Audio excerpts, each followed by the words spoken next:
Pessoal, Geopolítica na Veia vai tratar agora da guerra, tá? Quais são as possibilidades, os cenários. Então vamos lá, primeira coisa, resolução na ONU, né? Vocês viram que ontem a resolução da Rússia foi barrada, tá? Inclusive, o Brasil atrapalhou a Rússia, né? Na verdade, o Brasil se absteve.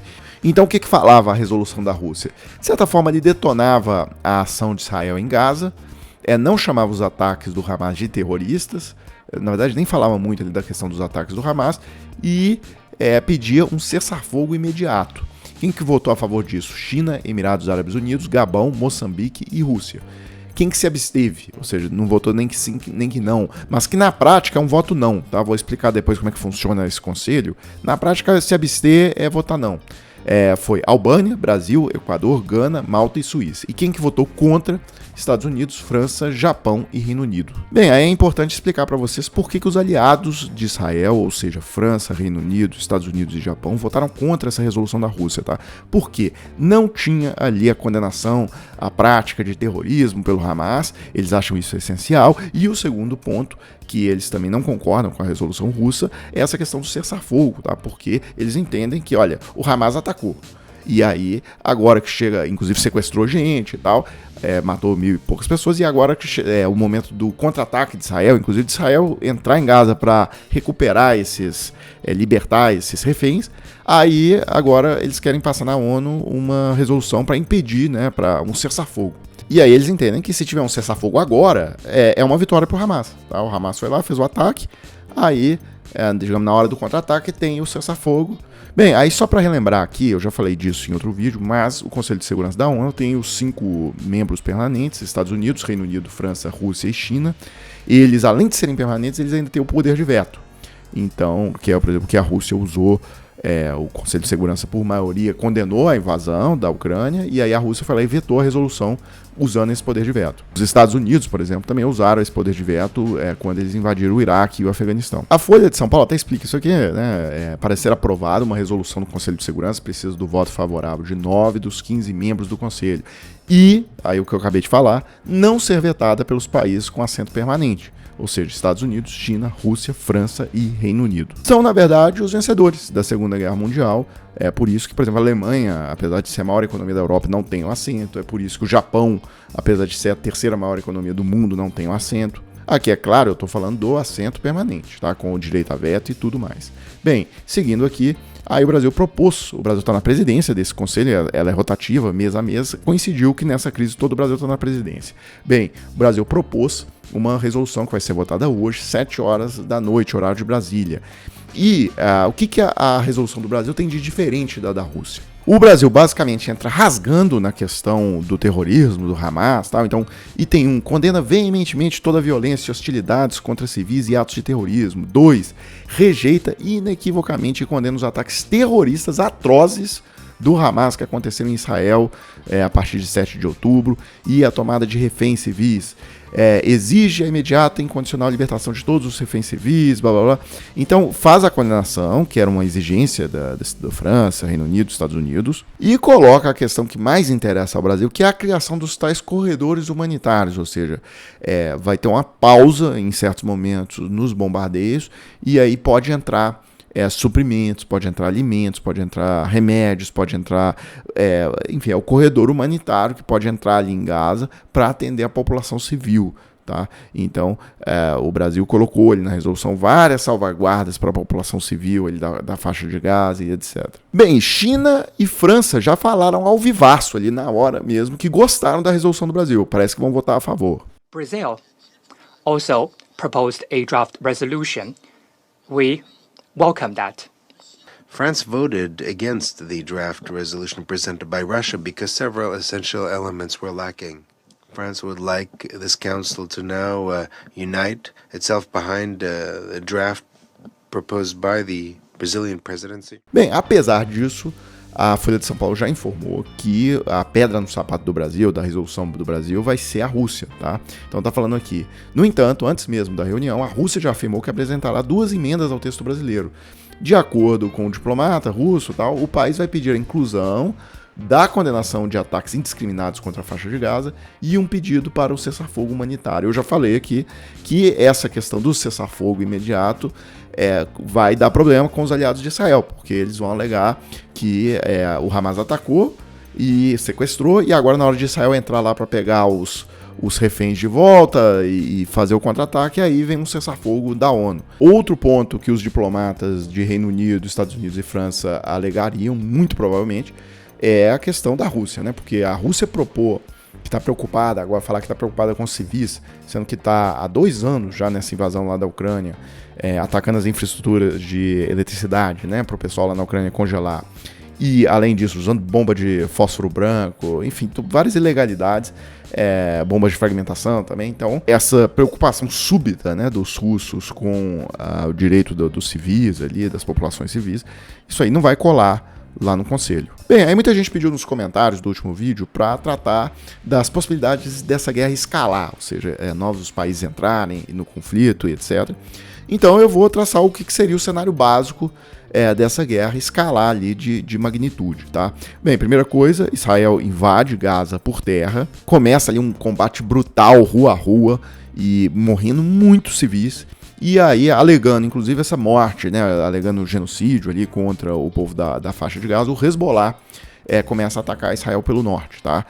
Entra em guerra. Hezbollah tem 100 mil soldados, Hezbollah tem tanque de guerra, Hezbollah tem mísseis, é muito superior ao Hamas. Bem, a resposta de Israel seria devastar, destruir completamente o Líbano, tá? Deixar o Líbano em escombros. Por quê? Porque foi o que eles fizeram em 2004, quando o Hezbollah atacou Israel.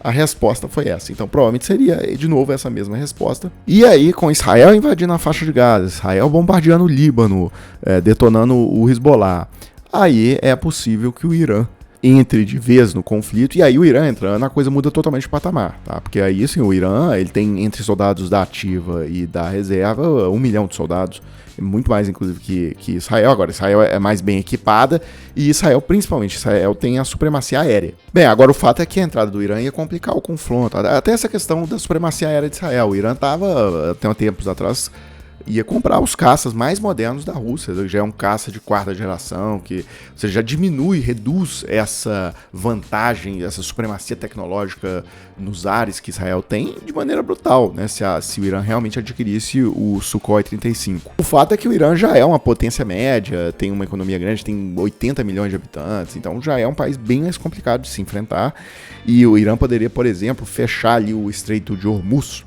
é onde passa 30% da produção de petróleo do mundo, tá? Do planeta. Então, isso ia gerar efeitos, assim, provavelmente isso ia até acabar com a reeleição do Biden, né? Porque o preço dos combustíveis ia pro espaço. E aí o Irã entrando, provavelmente os Estados Unidos teriam que entrar diretamente para apoiar Israel, ou seja, já está com o maior porta-aviões, né? O Gerald Ford. E está chegando o porta-aviões Eisenhower, né? O Gerald Ford é o maior porta-aviões do planeta, tá? Tem ali mísseis, enfim, teleguiados, tem os aviões. E a entrada direta dos Estados Unidos para destruir o Irã, para acabar com o Irã, talvez traria a Rússia para o confronto, porque a Rússia tem ali todo o intercâmbio com o Irã, tem uma parceria, os drones kamikazes que atacam lá as infraestruturas da guerra da Ucrânia são feitos no Irã, né, o Shahed 136. E aí, só pra gente fechar essa simulação de escalada, bem, imagina só, então, os Estados Unidos armando ali a Ucrânia ainda na guerra contra a Rússia, os Estados Unidos ainda tendo que quebrar o galho lá de Israel, nessa guerra com o Irã, com o Hezbollah. E aí, se a China sentir algum cheiro de fraqueza vindo dos Estados Unidos, ou seja, que está muito ocupado, que está sem munição para sustentar todas essas frentes, a China, não é descartado isso, tá? A China pode aproveitar o momento e invadir Taiwan, tá? Que é uma coisa que o Xi Jinping sempre fala, que retomar Taiwan é a última etapa que falta lá da Revolução Comunista de 49, etc e tal. Então, se ele sentir uma oportunidade no radar, ele faria a invasão de Taiwan. E aí, então, vocês imaginam que com a invasão de Taiwan vai entrar, aí Japão, isso vai envolver o Japão, isso aí tem né, a base de Okinawa ali e tal, vai envolver a Coreia do Sul, vai envolver Filipinas, a própria Austrália pode entrar, no sentido de para ajudar na defesa de Taiwan. Então, a coisa toda começa a ganhar um contorno realmente de guerra mundial. Teria ali de um lado o eixo, né, Irã, Rússia, China, e do outro lado estaria ali Estados Unidos, Canadá, a Europa, e também Austrália, né, Nova Zelândia.